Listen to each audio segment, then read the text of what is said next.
and getting to see you guys' names on here. So this is a little bit different backdrop here. We have some cases with a few little pieces of memorabilia that matter to folks. And hey, it's just old stuff to me. It's great history, great time. And I want to say real quick that this weekend at Indianapolis, there will be the 66th running of the U.S. Nationals at Indianapolis. And that's mind-blowing to me because I was born on Labor Day 1954 when they had the first race. I think it was in Great Bend or somewhere out there. I don't remember exactly where they had the first U.S. Nationals, but they moved it to Indianapolis. It's been there for a long time. Hey, Jackie. That's so cool when your girlfriend and your wife, they're the same person. One, thank you, or watching me on Facebook. Terry, Alex, a French name. Jean-Luc. How you say it? Anyway, U.S. Nationals this weekend. I'm sorry, I have my nose itched. Y'all know after watching me on Tech Talk, you know that I'm just a regular guy, and I'm on here just telling regular stuff about things I've learned. And a first-time member. All right, Michael Sherry, how about that? Let's do a like John Boy and Billy. They do a cow moo when it's your first time. First-time caller. All right, I'm gonna change it over to the board now. Now y'all got to look at me for a minute. I didn't run everybody off. All right, here goes. We're going to move over to the board. Yay. Tech Talk number 57. I got some stuff I'm going to cover. Kansas then Detroit. That's exactly right, Terry. Thank you. You ain't old enough to know that. Somebody told you. You said it right. Drew. Fix my clutch in Atlanta. Wow, that was a long time. 1991. Hey, Tyler. Man. What a blessing to get to see and know all you guys over all this time. All right, I wanted to tell you about Tech Talk number 57, okay? So it would seem that I would run out of stuff to talk about, but you got to know, too, that I've been trying to pay attention, and this is my day job every day for over 40 years. So I learned enough stuff to share and tell, and I do want to implore that it is not the only way to do things. It just so happens the way that I have learned and do it. Hey, Diane, Ray, Joe, don't get your feelings hurt if I don't say your name, because as I read these names pop up, which I'm very thankful to see, Joe, I see these names and it makes me very thankful, but I get off track to where I don't remember what I was talking about, because one day you'll be old enough to run into that same thing, because when I read your name and I see a picture of your face, Terry, see how you doing me? You got a stub from 1959 when your mom and dad went. I knew you'd learn it somewhere good. Hey, Mike, I guess the important part for U.S. Nationals for me is the first one was on the same day I was born. So 66th U.S. Nationals is also going to be the 66th Labor Day that I've been alive. Because my mama had me on the same day. So every year when I either attend, go to, watch, pay attention, or don't go to the U.S. Nationals, it reminds me of my birthday. I went for every year for 25 years, and I think that when I got my credential to wear around my neck, it had my birthday on it. It said number 70 something. I mean number 1970, 1980, 1990, 2000 and something. But anyway, I went a lot of years. So it's important to me just because it helps me remember how old I am. Hey, Mike, Claude, Scott.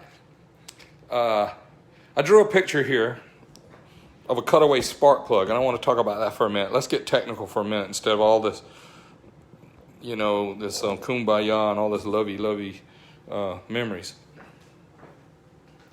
Okay. When people tell you to look at a spark plug and they hold it up and look at it, this is not a spark plug, but they want you to look at it. What do you see? Well, most of the time we see a spark plug that's been running down the highway with unleaded gasoline, so all this is black. This might be a little lighter color. But there's no lead in the gasoline, so it leaves a really, really weird finish on a spark plug. When somebody asks me to read their spark plug for them, there's a reason why I need a brand new spark plug with one run on it with the bike switched off or the car switched off at the finish line. Like when I was tuning my nitrous Hemi car, I had 8 spark plugs that were easy to come out right through the valve cover.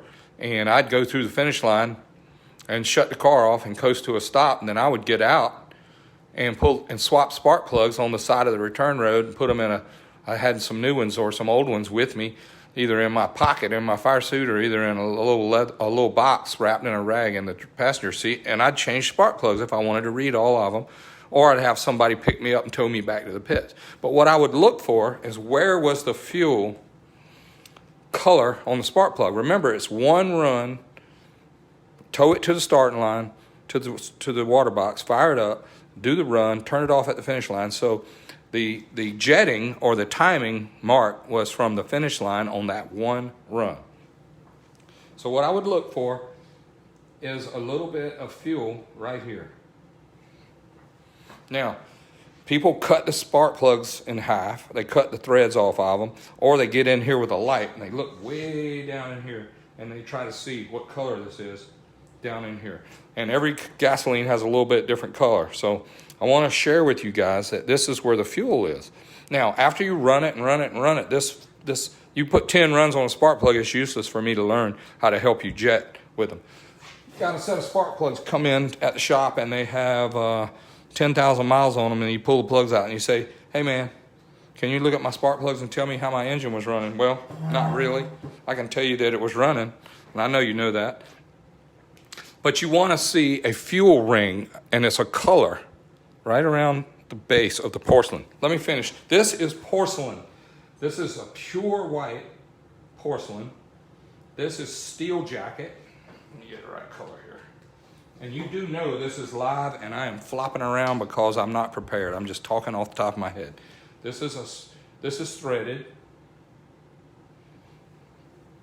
So this is a steel jacket. All of this is steel.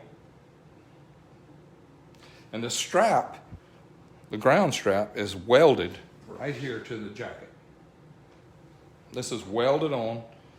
And the porcelain, this is a glass porcelain. It's pure white. I mean, it is so pure white. And it has a steel electrode that goes all the way down.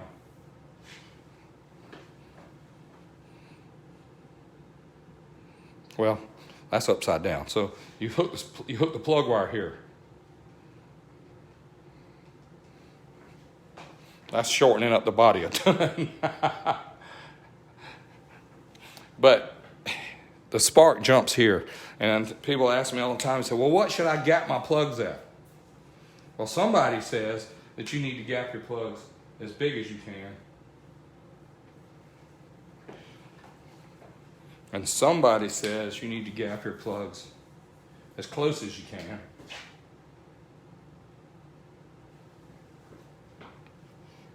And I run 20 to 25 thou. That's what I run on my spark plug gap. I'll put a feeler gauge in here or a wire gauge, and I'll run 020 to 025. That's just what I run. I just have been for a long, long time. Now, the ignition timing, when you're running this, yeah, John, that's one of them short, stubby lawnmower plugs. So funny for bringing you and me know, right?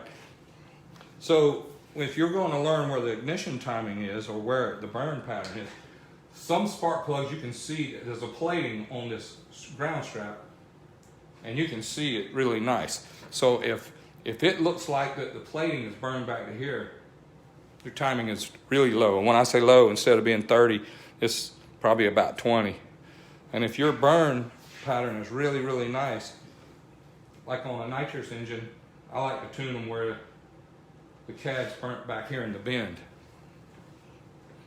Now, your timing is too high to where you're getting ready to detonate is when it burns the cad all the way back to here. Where it's welded on, you can see that it's burnt back here. And if you see one that has the cad burnt all the way back here, the next thing you're going to see is this is going to melt. And when that melts, you're in really big trouble. So I tune with the fuel color here on the porcelain, and I set the timing with where the burn pattern is on the strap. If it's out here on the end, I can put a couple more degrees in it, and then on another new spark plug, y'all listen, another new spark plug, it's going to burn here, and then you take that one out and put another new spark plug in, and then it'll burn back here, and you're pretty good there. But the bottom line is how much power does it make?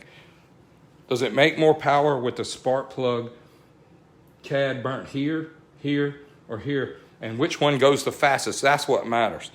So a guy was asking me about going to race at Indy this weekend, and he was telling me that he wanted to get his timing set right. And I said, well, you get one qualifying run on Friday, you get one qualifying run on two on Saturday, and then you race on Sunday. And you're going to need about 12 spark plugs just to get the timing right. You put 4 in or 8 in, put 4 in to tune, make one run, and then pull them and read them. And then you can make the timing and the jetting adjustments based on that to make the second run. And then you do that and based on the next run. And then somebody says to me, well, George, why do you need all of that? Well, because I have a wideband O2 sensor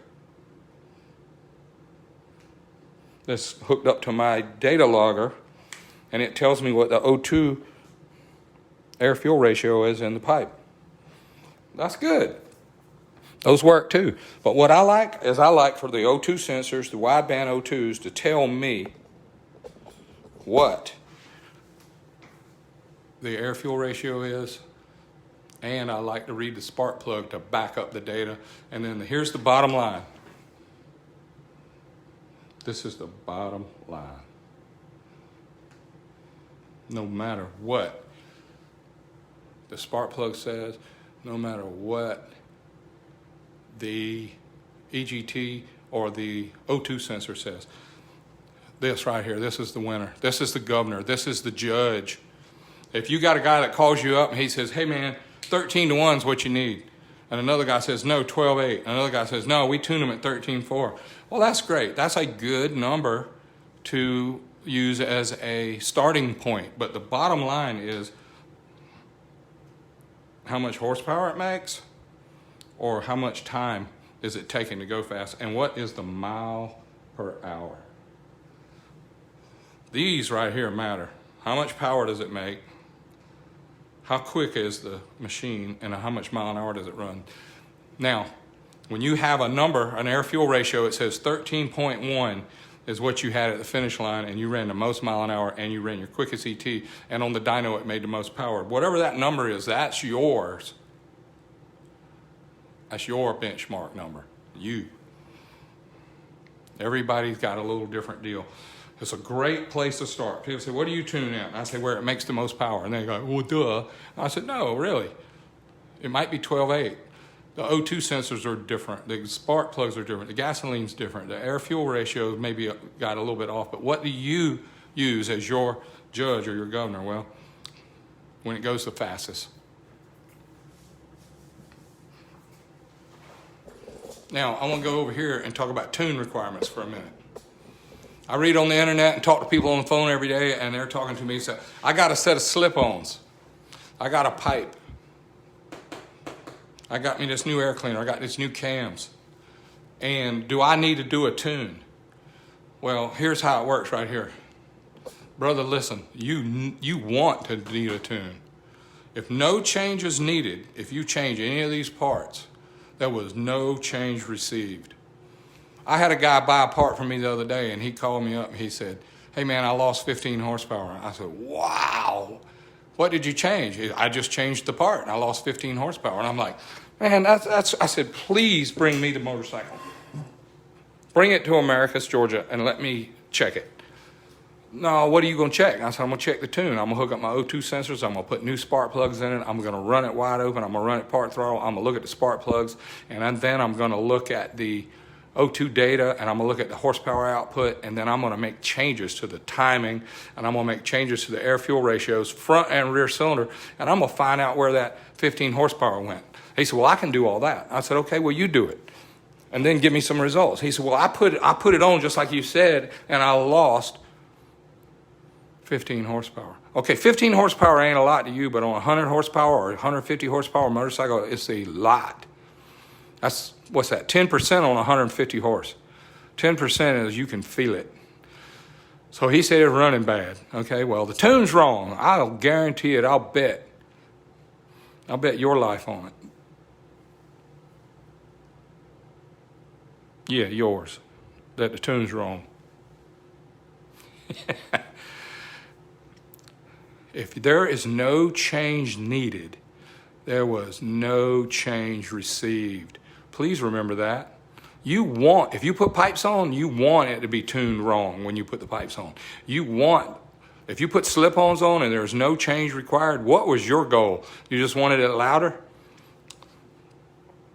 You would hope that if you made a change to your car, your motorcycle, your engine, that it trapped more air in the engine, more air went through the engine, more came in, more went out.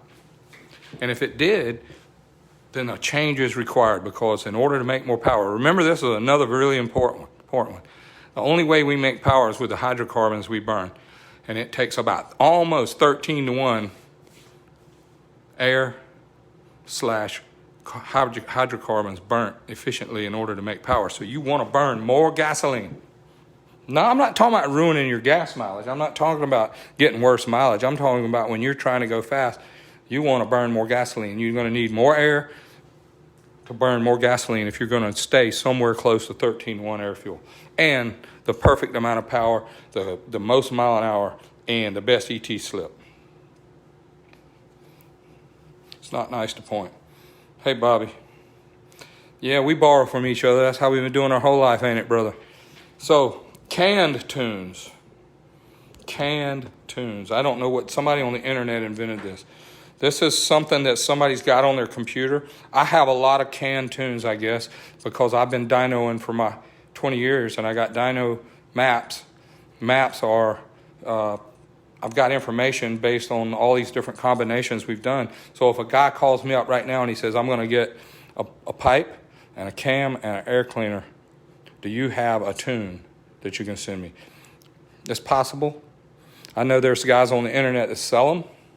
They sell canned tunes, or they give them away. I don't know why they give them away. That's kind of dumb. That just means you got something that, I don't know. I'm giving away information right now, so please take that word back. I'm not, give away anything. It's good. Do it. Give it away.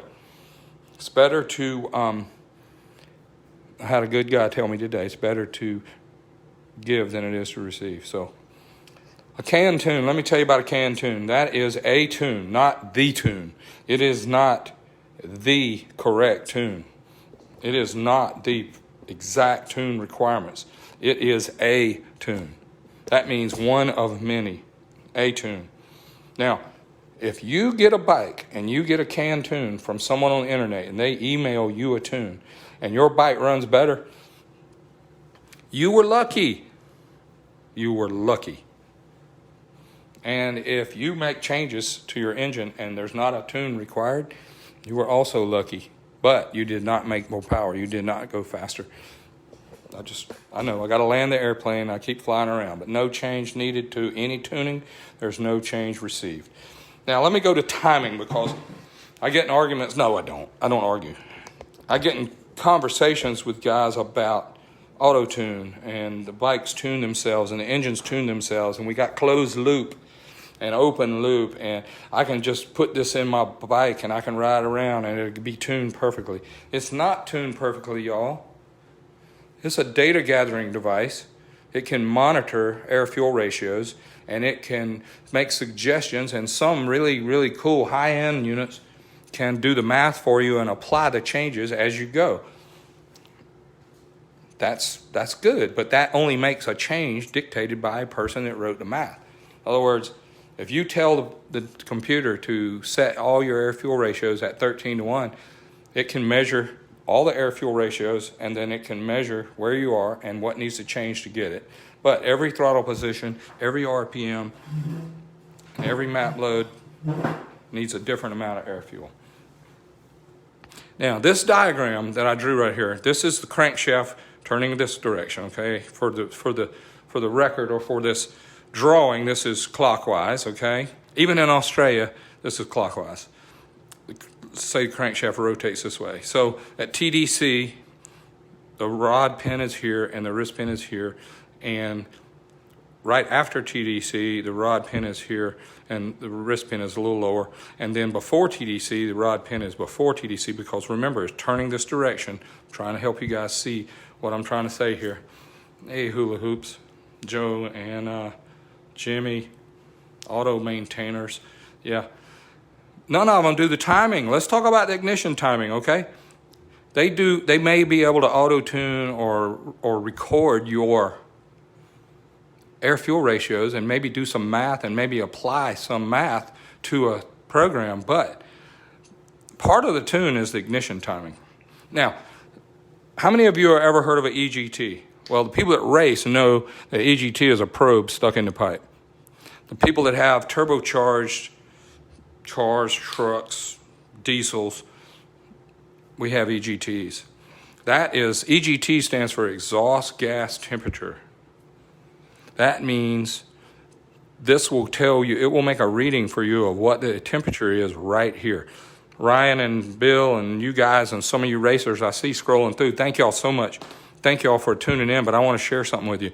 That is not what the temperature is right here. That is not the temperature in the combustion chamber. That is not the temperature of this piston or the spark plug or the cylinder head. The temperature that you read and record is in the pipe, wherever that probe is. Sometimes the probe's here, sometimes the probe's here, sometimes the probe's under here. Sometimes you hope that the fire is running where your probe is, or sometimes you hope the fire is not where your probe is. But it will record the temperature where it's like putting a thermometer in your mouth or a rectal thermometer. Wherever you stick it, it's going to tell you what the temperature is right there. So EGTs is exhaust gas temperature. What else should we call it? I don't know, but it's right where you put the probe. So this is sticking the thermometer in the pipe right here, and it tells you the temperature right here. Now, that's also a good starting point. What is the temperature in this pipe? Well, if you run let's say 30 degrees gives you 1250. Let's say that 30 degrees ignition timing, that means the spark plug is going to light 30 degrees before top dead center, and your EGT is going to be 1250 at 30 degrees timing. This is just a reference or just an example, okay? EGT probes do not give you jetting information. They give you exhaust pipe temperature information. I'm sorry to dispel that myth. But if you are jetting your engine with the temperature of this pipe, that's not how you do it. That's just telling you if you change the jetting or you change the air-fuel ratio, it makes the pipe hotter or colder. What is it doing right here? What is it doing where it matters? What is the head gasket right here feeling? Why is it trying to push exhaust, push combustion, push pressure out right here? Why is it trying to push pressure out right here? Why is it burning these wrist pins? And why is it melting this piston? If you're worried about what the temperature is over here. Well, it's a starting point, okay? So let's say you move the timing to 40 degrees. Because you don't know any better, that's what we get. This is just an example. The pipe temperature is going to go down to 1150. So I just added 10 degrees of timing, and the exhaust pipe got cooler. Does that mean I did the right thing with the timing? No, because I'll tell you that's not the ruler. Let's say you move the timing to 20 degrees. Now this just went to 1400. The exhaust pipe got hot. When you put it at 40 degrees, the exhaust pipe got cold. And I see Thomas on here saying the hotter the EGT, the leaner it is. No, it's not. I'm sorry. You can lean it out to where this gets cold. I had one just the other day that had a bad injector in it, and the pipe got colder and colder and colder, and it got so lean that it didn't make any fire. You can't start a fire without fuel. The fire in your fireplace will not get hot until you put a lot of logs on it, a lot of wood, and a lot of kindling, and you got to put a lot of air to it. You'll make a roaring fire that will burn your face at the fireplace if it has a lot of wood on it. Let's say you have one piece of wood on your fireplace. The fire in your gets so lean that there's only one piece of wood that you can't even get warm. If it's cold in your house and you stand by the fireplace with one piece of wood on the open the fireplace, you're going to freeze. Anyway, you need a roaring fire to make heat. And the only way we can make a roaring fire, why do you want the pipe cold? Why do you want the pipe hot? You don't. You want the temperature right here. So when the temperature is right in the combustion chamber, this is what's going to happen. Your mile an hour is going to go up. When the temperature is right in the combustion chamber, your ET will go quicker, and your horsepower numbers will go up. The mile an hour will go up, and your ET will get quicker. When the temperature is right here. It's not just jetting. It's not just rich or lean. It is ignition timing. You want the timing right, and you want the air fuel right. So if you go to the racetrack and you get this at the right temperature, and you have the jetting right to make the most power, and all these come together, the mile an hour ET and horsepower, make it go the fastest. This will be a result, this temperature, this EGT right here will be a result of getting this right. This air-fuel ratio that it takes to make this the fastest, and this the fastest will be the result of getting the air-fuel right and getting the EGT right. So these are references. These are the answers. These are exactly what happened. This is how you got to have, when you're going to be the fastest, you're going to have a air fuel number you want to remember. If you're going to go the fastest, quickest, and make the most power, you want an EGT number you remember. If you're going to go the fastest, the quickest, and to make the most power, you want an air fuel number you can remember. As a reference point, last thing before I run out of time. Happy 66 U.S. Nationals, y'all. Guess what? 900 entries at the U.S. Nationals. COVID 2020, Labor Day. They have 900 entries. All the classes, everything. It's nice. Drag racing is real. Drag racing is still living as long as we stick to the rules. But I'm glad to see it still going. I'm thankful for it. I had such a great year and a great career learning about all this stuff. And I just want to share it with you. But last thing, Hogs Gone Wild. In 2021, they're working on 2021. They're working on a bracket race for motorcycles. Any motorcycle, not just baggers, not just Harleys, but any motorcycle. $100,000 purse and a bracket race at Silver Dollar Dragway. Don't have the date yet, don't have specifics yet, but it's worth dropping that word out there that that's coming. And you guys, stay tuned to Hogs Gone Wild. Stay tuned to my Facebook page, and I will keep you up to speed, but it's coming. Thank you all again. Thank you all for watching. Thank you for following me. Email me, george@starracing.com. Follow me on my Facebook page, Star Power Facebook page, and also I do Instagram. Thank you all so much. God bless y'all. Thank you all again.